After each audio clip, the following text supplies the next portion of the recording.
Highway 87 in Texas has always been a lonely stretch of road, cutting through miles of desolate land, where the only company you have is the hum of your engine and the occasional flash of headlights from distant vehicles. Among the long-haul truckers, it had an eerie reputation, and even the most seasoned drivers had their share of strange tales about this remote highway.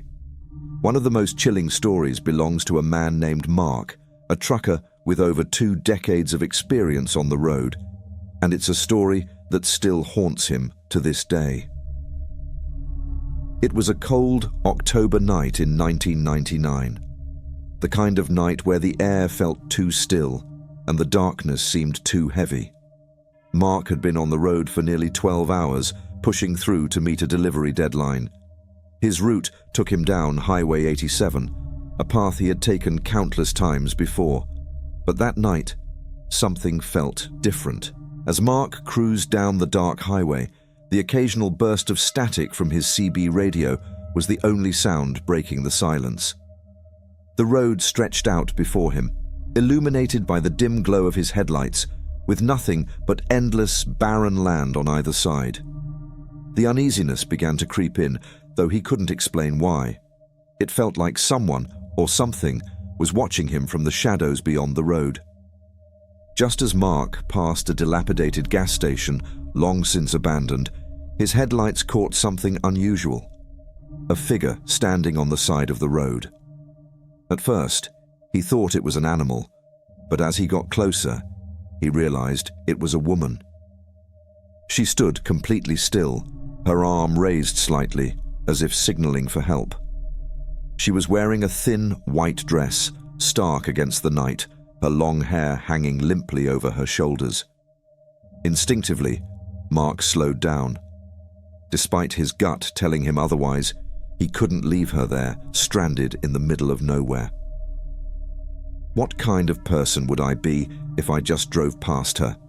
He thought to himself. Against his better judgment, he pulled over a few yards ahead of her and rolled down his window slightly as she approached. Up close, something about her was unsettling. Her skin was pale, almost sickly white, and her dress appeared damp despite the dry, cold air.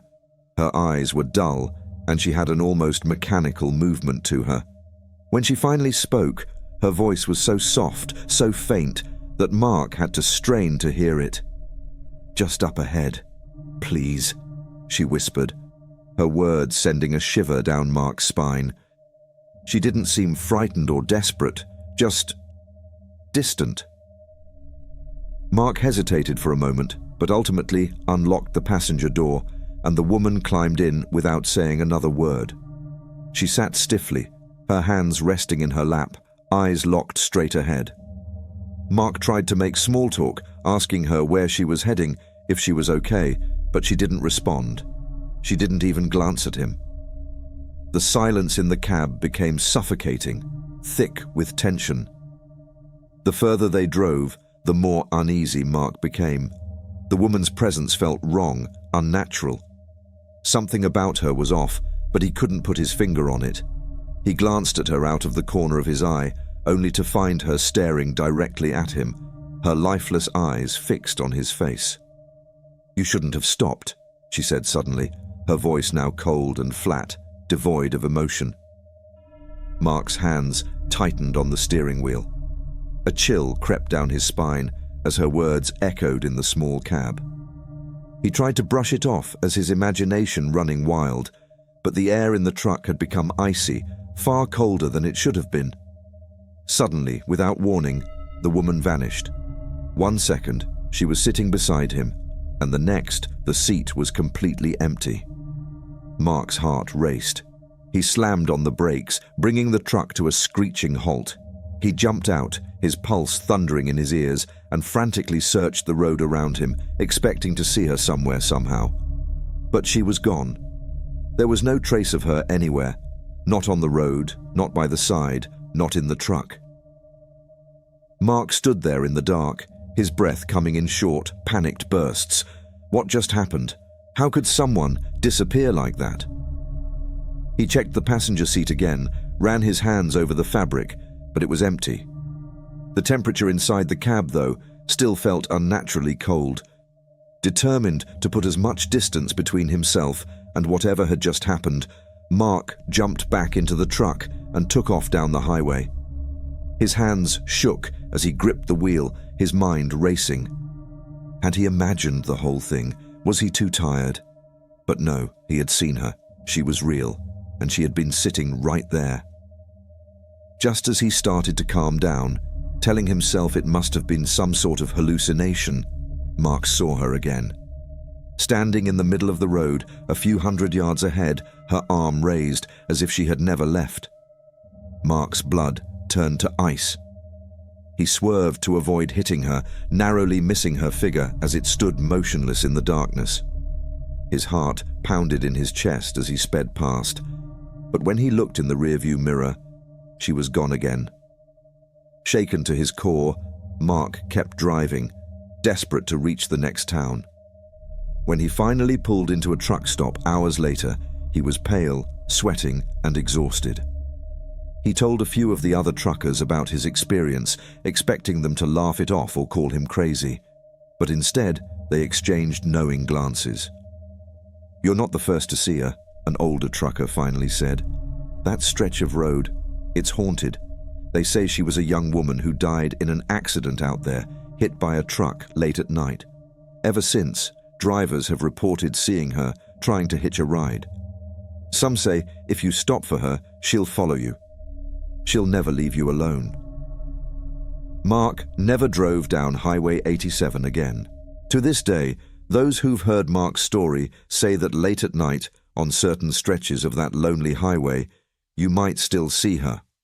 A pale figure standing by the side of the road, waiting for the next trucker to pick her up.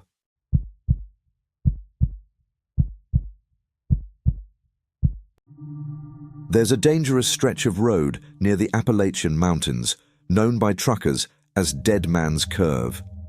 It's a sharp, blind turn at the base of a steep hill, and over the years it has claimed the lives of countless drivers who misjudged their speed or lost control. The locals say the curve is cursed, but most truckers dismiss it as just another dangerous road, until they experience it for themselves. Charlie was a trucker who had been driving for over 30 years.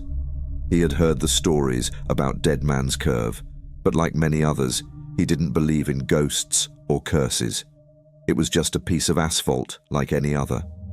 But one rainy night, he found himself facing a horror far more real than any curse. That night, Charlie was hauling a heavy load, taking a route through the mountains to deliver goods to a small town. It was late, and the weather had taken a turn for the worse. Rain pelted his windshield in thick sheets, and fog rolled in, making it hard to see more than a few feet ahead. The radio was silent, static filling the cab as the signal faded with every mile deeper into the mountains. As Charlie approached Dead Man's Curve, he slowed down to a cautious speed, knowing the stories but still brushing them off as nonsense. The road was slick from the rain, and the fog was so thick it was like driving through soup. He squinted through the windshield, trying to make out the road ahead.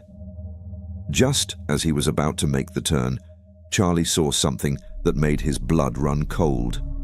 Standing on the side of the road, right before the curve, was a man. He was drenched from the rain, his clothes tattered and clinging to his body. His face was pale, almost grey, and his eyes looked hollow. He was just standing there, staring at Charlie's truck as it approached. Charlie hit the brakes hard. His truck skidded on the wet road, tires squealing as he tried to stop in time. The man didn't move, didn't flinch. He just kept staring. The truck came to a halt just a few feet from the man. Charlie's heart was racing, his pulse pounding in his ears. He rolled down his window, rain blowing into the cab as he shouted, "Hey, you okay? You need help?" But the man didn't respond. He just stood there, soaking wet, his eyes locked on Charlie. Suddenly, the man pointed down the road toward the curve. His hand shook slightly, as if it was taking all his strength just to lift his arm. There was something wrong. something unnatural about the way he moved. Charlie felt a chill run down his spine. Instinctively, Charlie turned to look where the man was pointing, down toward Dead Man's Curve. The road was shrouded in fog, and for a moment, he saw nothing unusual. But then, through the mist, he saw headlights. Faint, flickering headlights coming around the curve, heading straight for him at an alarming speed. Charlie's eyes widened in horror. The headlights weren't from another car. They were from an old truck, battered and rusted, with its front completely smashed in. The truck was barreling down the road, too fast for the curve, just like the countless other accidents that had happened here. But something was wrong. The truck wasn't making any noise. No engine rumble, no squealing tires. It was completely silent, gliding toward him like a ghost. And as it got closer, Charlie could see the driver, or rather, what was left of him. The figure behind the wheel was slumped over, his face mangled, covered in blood. His lifeless eyes stared straight ahead, his hands gripping the steering wheel in a death grip. The truck swerved, and for a moment, Charlie was sure it was going to crash into him. But just as suddenly as it appeared, the truck vanished. 1 second it was there, careening toward him, and the next, it was gone. The road was empty again, save for the rain and the fog. Charlie's hands trembled as he gripped the steering wheel, trying to make sense of what had just happened. He looked back at the man on the side of the road, the one who had pointed at the ghostly truck. But the man was gone too. Charlie sat there for what felt like an eternity, heart racing, mind reeling. Had he imagined it? Was it the fatigue playing tricks on him? But no, the fear, the cold dread still lingering in his chest, told him otherwise. He had seen something real, something impossible. Finally, he pulled himself together and slowly navigated his truck around the curve. The rest of the drive was uneventful, but the weight of what he had witnessed never left him. When he arrived at the truck stop later that night, he told the other drivers what had happened. One of the older truckers nodded grimly as he listened. "You're not the first to see him," the old man said. "That man you saw, they say he's the ghost of a driver who lost his life on that curve years ago. His brakes failed, and he crashed head-on into another truck. Killed them both instantly. Now he's stuck there, warning other drivers of what's coming, or what's already happened." Charlie never took that route again. The memory of the man and that silent, ghostly truck haunted him every time he got behind the wheel. To this day, truckers still talk about the phantom at Dead Man's Curve, the man who points toward the fog, warning them of a fate worse than death.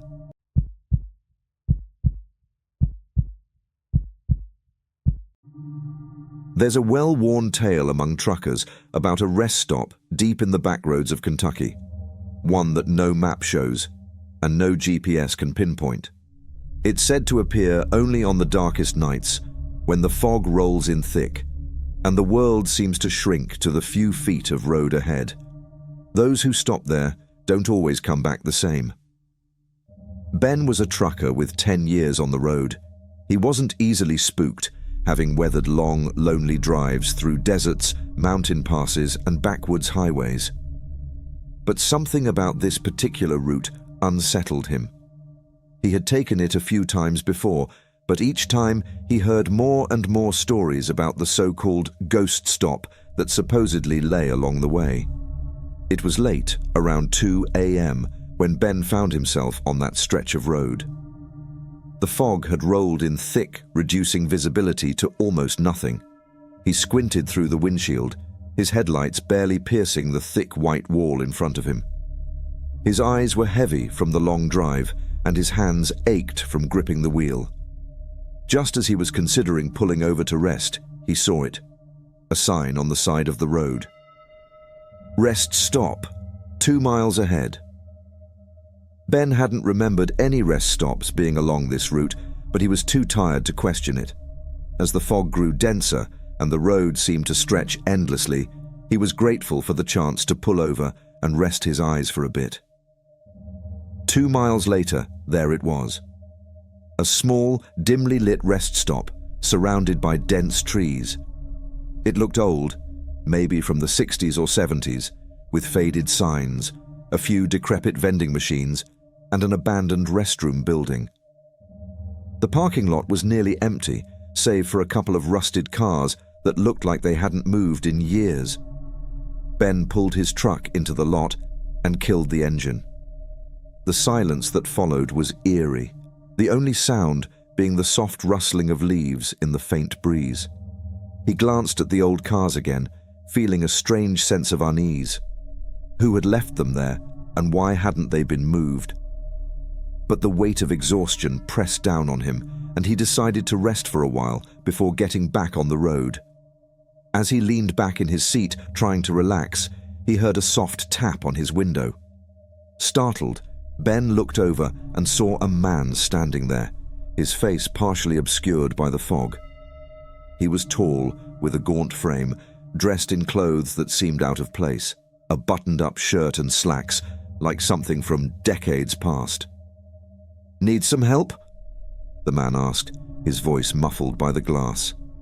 There was something off about his tone, something too smooth, too practiced, like it wasn't real. "No, just resting," Ben replied, keeping his window up. He felt his skin prickle with a deep sense of discomfort. The man smiled, but it didn't reach his eyes. "You should come inside. We've got fresh coffee. Good company. It's been a while since we had anyone stop by." Ben shook his head, his instincts screaming at him to leave. "I'm good, just passing through." The man didn't move. His smile faded, replaced by an expression that was hollow. "It's rude not to accept an invitation," he said, his voice dropping to a low, almost menacing tone. Ben's heart started to race. Something was very wrong. He fumbled with the keys, ready to start the truck and get the hell out of there, but when he looked back at the man, he was gone, just vanished into the fog. A cold sweat broke out on Ben's forehead. His eyes scanned the parking lot, but there was no sign of the man. Just the same old rusted cars and the crumbling rest stop. Without wasting another second, Ben turned the ignition. The truck roared to life, and he pulled out of the parking lot, his tires squealing on the wet pavement. He didn't care where he was going, as long as it was away from that place. As he sped down the road, his pulse pounding in his ears, the fog began to clear. Relief washed over him, but it was short-lived. He glanced in the rearview mirror, and his blood froze. The rest stop was still there, just barely visible in the distance. But now, the lights were flickering, casting long, distorted shadows across the lot. The rusted cars, they were gone, and in their place, the parking lot was filled with trucks. Trucks that looked just like his, some old, some new, but all of them sitting motionless, their drivers nowhere to be seen.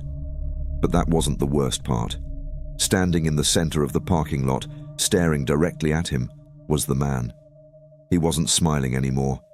His face was twisted into something dark, something malicious. And behind him, more figures were emerging from the fog. Men, women, all dressed in clothes from different eras, their faces pale, their eyes hollow. Ben slammed on the gas, his truck roaring as it tore down the road. He didn't stop driving until the sun rose, until the fog had completely lifted and the mountains gave way to open plains. Only then did he pull over, his hands trembling as he gripped the wheel. He never told anyone what he saw that night. But from that day on, Ben avoided that route. He couldn't shake the feeling that if he had stepped out of his truck that night, if he had followed that man into the rest stop, he wouldn't have left. That he would have become one of them. A ghost trapped at a rest stop, that time forgot, forever waiting for the next trucker to make the same mistake.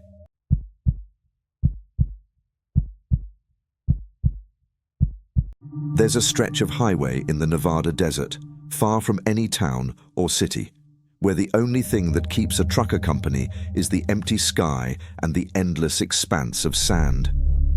It's a desolate place, with no cell service, no gas stations, and no signs of life for miles. Truckers call it the dead stretch, a place where the isolation can play tricks on your mind if you're not careful. Jake was a seasoned trucker, having driven cross-country for years. He had heard all the stories about the dead stretch, the tales of strange lights in the sky and lost travelers who were never seen again. But like any rational man, he didn't believe in those things. To him, the dead stretch was just another lonely road, another route he had to take to get his cargo delivered on time. It was just past midnight when Jake found himself driving through that very stretch. The sky was cloudless, and the moon cast an eerie glow over the empty landscape. His CB radio was silent, not even a crackle of static, and the only sound was the steady rumble of his truck. The road stretched endlessly before him, a straight line disappearing into the horizon. After hours of driving in complete solitude, Jake's eyelids grew heavy. He hadn't seen another car in over 100 miles, and the monotony of the road was lulling him into a sleepy haze.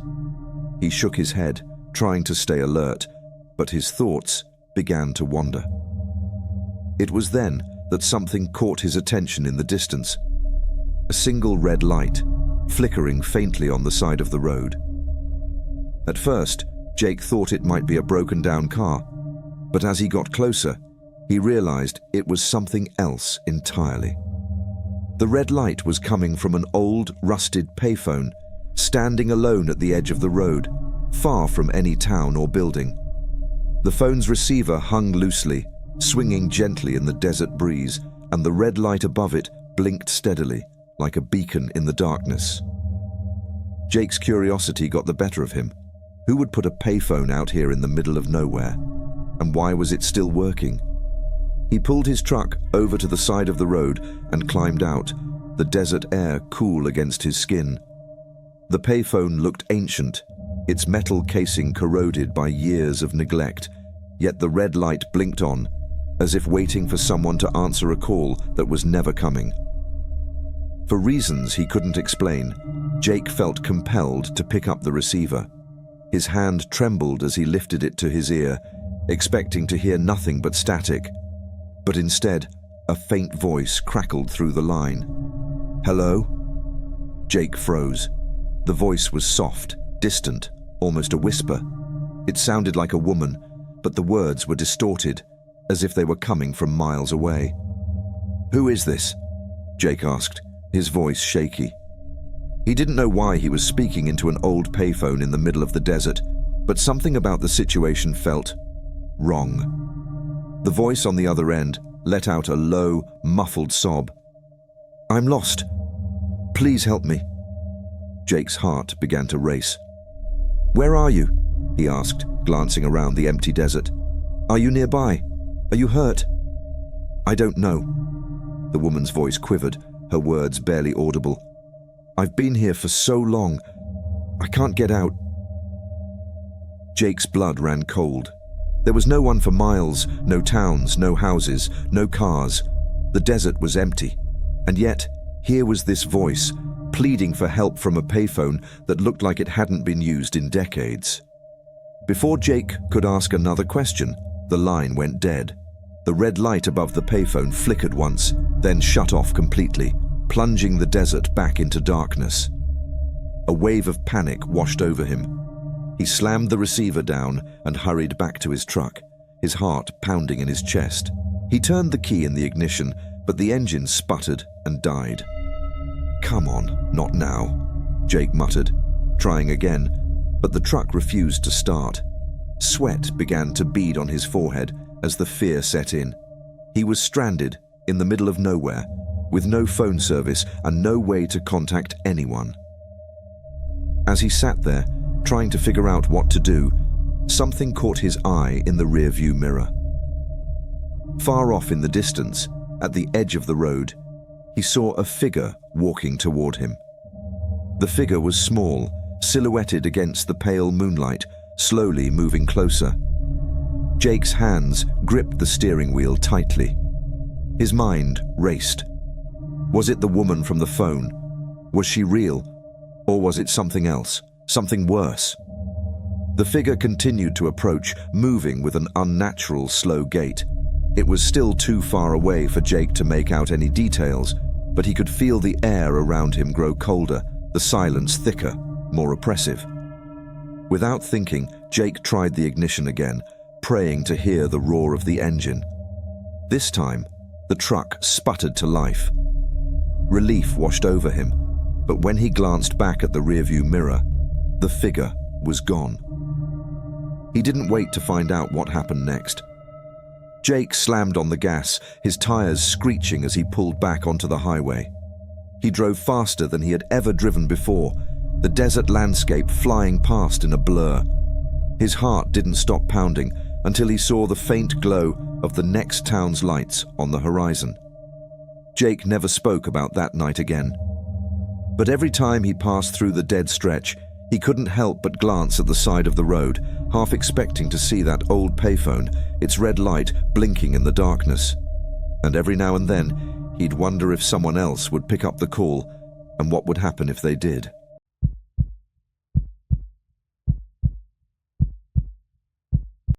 It was late autumn when Tom took a long-haul job from his home in Ohio, hauling a load of equipment out to a small town in New Mexico. The job paid well, but it meant driving through remote highways far from any major city. It wasn't the first time he'd taken such a route, but this one was different. The moment he accepted the job, an uneasy feeling settled in his gut, a quiet, lingering sense of dread he couldn't quite shake off. The first leg of the trip was uneventful. He'd passed through a few small towns, their lights blinking out behind him as the truck rumbled into the night. But as he ventured further into the desolate highways of the Southwest, the surroundings grew more barren. The radio signal faded into static, and soon there was nothing but the sound of his tires on the cracked asphalt and the occasional howl of wind across the empty plains. By midnight, Tom was deep in the heart of the desert. The moon hung low in the sky, casting an eerie glow over the endless stretch of road ahead. He hadn't seen another car in hours, and his headlights were the only thing illuminating the darkness around him. The sense of isolation was palpable. Then, out of nowhere, something appeared on the side of the road. At first, Tom thought it was an animal, a coyote or a deer. But as he slowed the truck, squinting through the windshield, he realized it was a person, a woman, standing on the shoulder of the highway, her thumb raised in a silent plea for a ride. Tom hesitated. It was the middle of nowhere, and picking up a hitchhiker was never a good idea, especially out here. But the woman looked desperate, her figure small and frail against the vast desert backdrop. She was wearing a light jacket, hardly enough for the cool desert night, and her hair was matted, hanging over her face. With a reluctant sigh, Tom slowed the truck to a stop a few feet ahead of her. He leaned out the window, calling over the hum of the engine. "You okay? Where are you headed?" The woman approached slowly, her steps almost too deliberate. As she got closer, Tom noticed something strange about her. Her movements were stiff, unnatural, and when she finally came into the glow of his headlights, he could see that her skin was pale. Too pale, almost translucent, like she hadn't seen the sun in years. Her clothes were tattered, dusty, and her eyes, they were hollow, dark, as if they held no life. "I need to go home," she whispered, her voice raspy, barely more than a breath. "Can you take me home?" A chill crawled down Tom's spine, but he nodded anyway. He didn't know why he agreed.